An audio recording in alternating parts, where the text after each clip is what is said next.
So what we're going to attempt to do in this video is show how the Brotherhood of Freemasonry follows Lucifer, shine a little light on their temple legend, and how they are in error and openly work in contradiction to the Most High.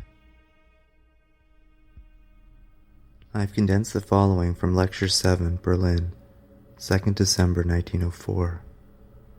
Source for the text by Franz Seller, as well as Marie Steiner von Sivers. The whole conception underlying the creation story, according to the temple legend, is based upon the fact that there is a kind of enmity between Jehovah and everything which is derived from the other Elohim and their descendants, the sons of fire.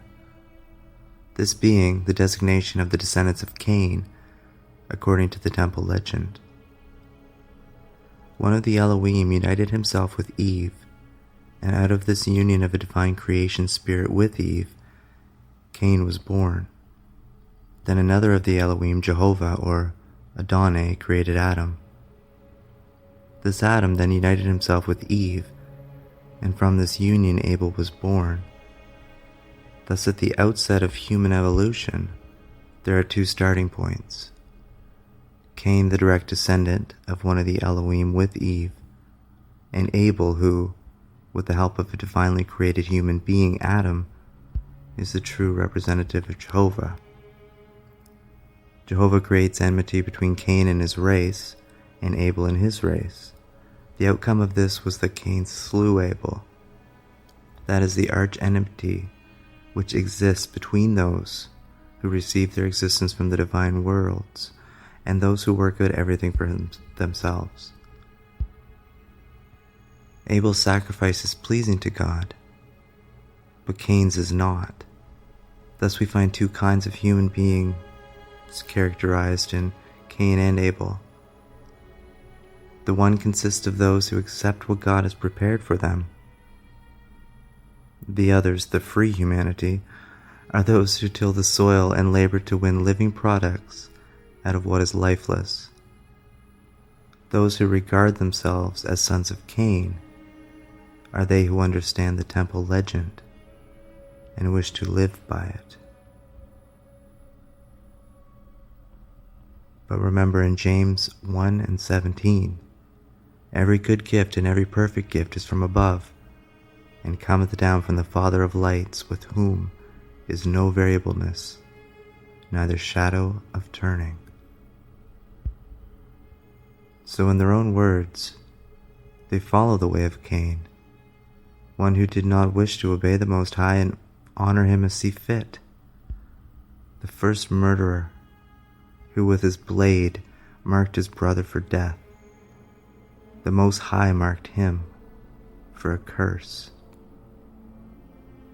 The Brotherhood of Freemasonry pays direct honor to a man who murdered his own brother. Sounds legit. Mark 3:25.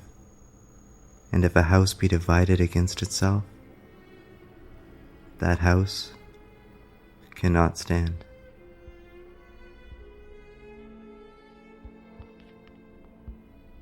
Now about the temple and its construction. Haram-Abith, or Adon-Haram, who was the hero of the temple legend. This Haram is sent for by King Solomon, famous for his wisdom, who belongs to the race of Abel, those who receive their wisdom from God. Apparently some of Solomon's workers wanted to kill this Haram-Abith, and as the story goes, Haram-Abith was about to fulfill his masterpiece, the casting of the molten sea. The movement of the waters was to be held fast in form. The surging sea was to be preserved alive artistically in a rigid form. That is the point. The three apprentices conspired to make the casting in such a way that instead of flowing into the mold, it would flow out over the surroundings.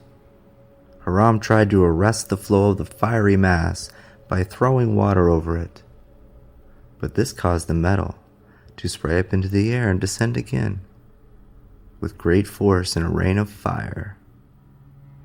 Haram was powerless to do anything, but suddenly a voice called out to him, Haram, haram, haram. He was ordered by the voice to plunge into the sea of fire. This he did, and he sank down even deeper until he reached the center of the earth, where fire has its origin.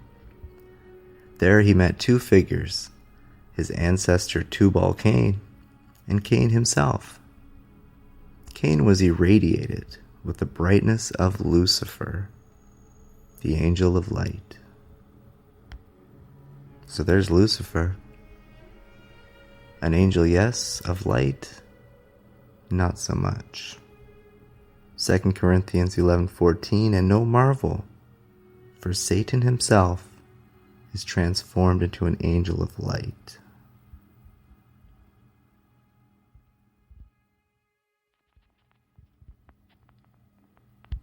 We know King Solomon well from 1 Kings 10 and 14.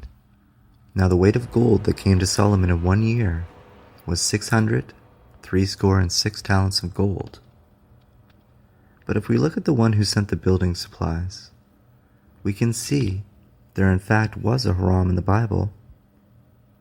1 Kings 5 and 1, and Hiram king of Tyre sent his servants unto Solomon, for he had heard that they had anointed him king in the room of his father, for Hiram was ever a lover of David. And 1 Kings 7:13, and King Solomon sent and fetched Hiram out of Tyre. The king of Tyre had helped David, Solomon's father, in the past. 2 Samuel 5 and 11, and Hiram king of Tyre sent messengers to David and cedar trees and carpenters and masons, and they built David a house. This king sure liked to help out the nation of Israel when he could. Now the KJV reads Tyrus, however it is referring to Tyre.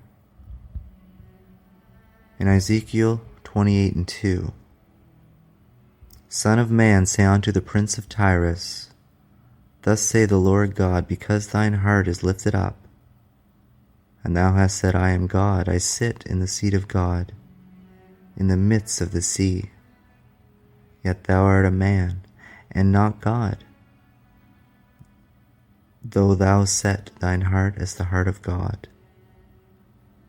And then in verse 13, Thou hast been in Eden, the garden of God. Every precious stone was thy covering, the sardius, topaz, and the diamond, the beryl, the onyx, and the jasper, the sapphire, the emerald, and the carbuncle and gold. The workmanship of thy tabrets and thy pipes was prepared in thee in the day that thou wast created. And 17, Thine heart was lifted up because of thy beauty. Thou hast corrupted thy wisdom by reason of thy brightness. I will cast thee to the ground. I will lay thee before kings, that they may behold thee. It is showing in this chapter how the ruler of Tyre had the spirit of Lucifer behind his motives, believing himself to be as God, exactly how Satan presented it to Eve back in the garden. Lucifer, too, was thrown down. Isaiah 14 and 12, How art thou fallen from heaven, O Lucifer, son of the morning? How art thou cut down to the ground, which didst weaken the nations? And again, Peter confirms Lucifer is on the earth. In 1 Peter 5 and 8, Be sober, be vigilant, because your adversary the devil, as a roaring lion, walketh about, seeking whom he may devour.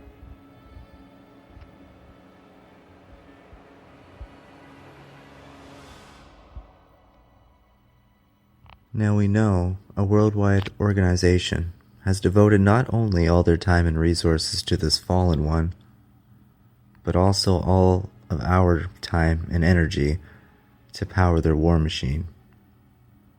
But in Jude we can see further how Lucifer operates around us. Jude 1 and 6. And the angels which kept not their first estate, but left their own habitation, he hath reserved in everlasting chains, under darkness, unto the judgment of the great day. Now, when looking at this verse, there's a few things we should take a moment to examine. First, it says, and the angels which kept not their first estate. That's showing us that they have moved on and established a new one somewhere else. And then when it says everlasting chains, sometimes you have to dig when looking for these meanings. So looking at Strong's, when we examine chain, it shows Sharshira. Again, showing Sharshira represents chain, but it also says word origin from the same as shore. Once we click on shore, we can see it relates to an umbilical cord. It's no simple bond like we would imagine with chains. It's now basically their life source. Like they're connected to this. What are they connected to? Under darkness. He hath reserved in everlasting chains under darkness. We think, okay, dark, turn the light off. Let's look at darkness in Strong's. It also shows us obscurity.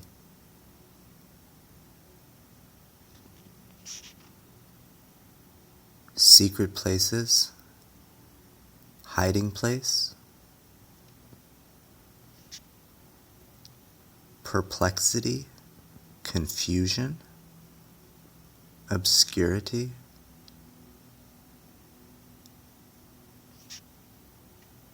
Looking at the word obscurity, state of being unknown, difficult to understand, unclear or difficult, similar to enigma. So like an umbilical cord, they are trapped within this enigma. The perplexity they cast and confusion onto man every day. They're not sitting in a pit somewhere in the dark. They have moved on from their first estate. Now they are among us. We're the ones living in confusion. And just add a little more to these fallen angels. Perhaps you have heard the term Arkon, scum-sucking, negative energy-fueled beings whose sole purpose is drive the realm of humans mad. Well, these Archons do exist. So here in Ephesians we can see right away, we wrestle not against flesh and blood, which shows it's not our fellow man who's our primary enemy, but against principalities, against the powers, against the rulers of the darkness, the rulers of the confusion, the perplexity, the puzzle. But looking at principalities, we'll move over to Arkon itself, showing a ruler or a chief. Examples in the Bible show as one of the devil or the prince of evil spirits. Another form, Arche, to rule, rulers, magistrates,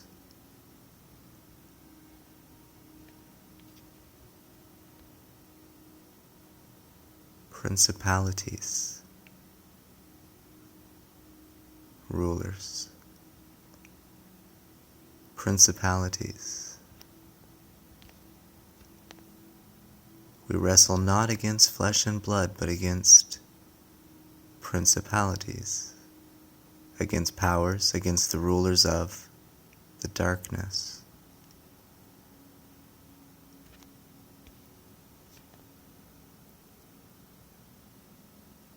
The rulers, the Archons, the fallen angels, delivering you confusion, perplexity, every day. And if you notice, to begin, I reign. They were thrown down and cast out before man was brought about. Their sole purpose is to confuse man. As a child, on more than one occasion, I was visited by one of these. They normally just stand there and stare through you, but you have a sensation as if they are scanning your brain. I was again shown a terrifying vision of one in 2015, which left me extremely emotionally distraught afterwards. Their only purpose is to destroy us, turn us from the Most High in any way they can, and watch us return to the dust. To us they are the worst of evils, but those destined to be of the dark can only ever be darkness. John 1 and 5. And the light shineth in darkness, and the darkness comprehended it not. Does it really matter if the legend of the Masonic Brotherhood's Haram Abif is true, as they say? Not at all. What we can get from it is that they have spent centuries, fortunes, endless resources, and spilt innocent blood of so many to build their great empire of dirt, to pay direct allegiance to the Legion of fallen angels. Mark 5:9. And he asked him, What is thy name? And he answered, saying, My name is Legion, for we are many. We work for these people. We follow their laws. We follow their pagan customs and traditions. Mental and physical slaves to their empire that has already been ordained to be turned to ruin. Matthew 24 and 2. And Jesus said unto them, See ye not all these things? Verily I say unto you, there shall not be left here one stone upon another that shall not be thrown down. The true children of the Most High were not created to be slaves to such a bloodthirsty device. We must find our way back to Him, cleave to His word, and never forget our purpose and duty. As so plainly yet eloquently put in Ecclesiastes. Ecclesiastes 12:13 and 14. Let us hear the conclusion of the whole matter. Fear God and keep His commandments, for this is the whole duty of man. For God shall bring every work into judgment, with every secret thing, whether it be good or whether it be evil. God bless.